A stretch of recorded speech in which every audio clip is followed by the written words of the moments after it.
Mercredi 19 novembre 2008, voici les principaux titres de l'actualité. Nouvelle tension en perspective entre l'Iran et la communauté internationale. D'après l'agence de presse iranienne IRNA, proche du régime, Téhéran espère mettre en service en 2009 sa première centrale nucléaire de conception russe après des années de retard. La Russie a d'ores et déjà livré le combustible nucléaire au terme du contrat d'1 milliard de dollars pour construire l'ouvrage à Boucher dans le sud-ouest de la côte iranienne. Le site choisi en 1995 pour la centrale est le même que celui d'un projet de la firme allemande Siemens, abandonné à la suite de la révolution islamique de 1979 et de la guerre Iran-Irak qui avait suivi. Atomstroy Export, le constructeur russe, avait annoncé en septembre que la centrale était quasiment achevée et qu'il procéderait de décembre 2008 à février 2009 au travail technologique qui la lancera de façon irréversible. Une nouvelle qui risque d'inquiéter au plus haut point Israël.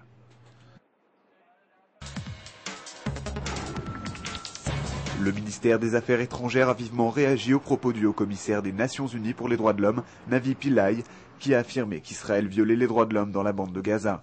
L'ambassadeur d'Israël à Genève, Roni Lekno-Yahar, a adressé une lettre de protestation, affirmant dans son communiqué que Navi Pillay ne faisait aucune allusion au tir de roquettes Qassam tiré sur le sud d'Israël.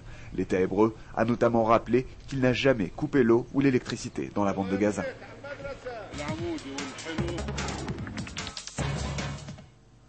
Alors que le Premier ministre Ehud Olmert a promis de libérer lundi 250 prisonniers palestiniens à l'occasion de la fête musulmane de l'Aïd el-Kébir, en signe de bonne volonté à l'égard de Mahmoud Abbas, on apprend que le président palestinien a profité de sa rencontre avec le chef du gouvernement israélien pour exiger d'autres libérations, dont celle de Marwan Barghouti, chef de la branche armée du Fatah, mais aussi celle de Ahmed Sadat, chef du FPLP, ainsi que le président du Parlement palestinien, Aziz Douek. Tension extrême à Hébron alors que la Cour suprême d'Israël ne donne plus que quelques heures à 10 habitants juifs pour quitter un bâtiment qu'ils occupent depuis plus d'1 an, mais qu'ils prétendent avoir acquis légalement auprès de son propriétaire palestinien. Alors que les forces de sécurité s'apprêtent à évacuer par la force les 150 personnes qui désormais sont retranchées dans la bâtisse, plusieurs rabbins de Hébron ont appelé les habitants juifs à la résistance et les soldats à désobéir aux ordres de l'armée.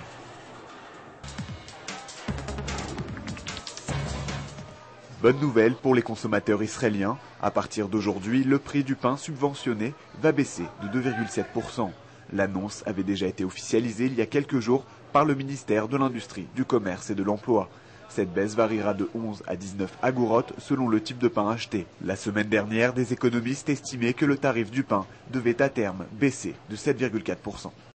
Enfin, retrouvez très prochainement sur InfoLive TV une analyse complète de la situation économique d'Israël en marge de l'actuelle crise financière internationale.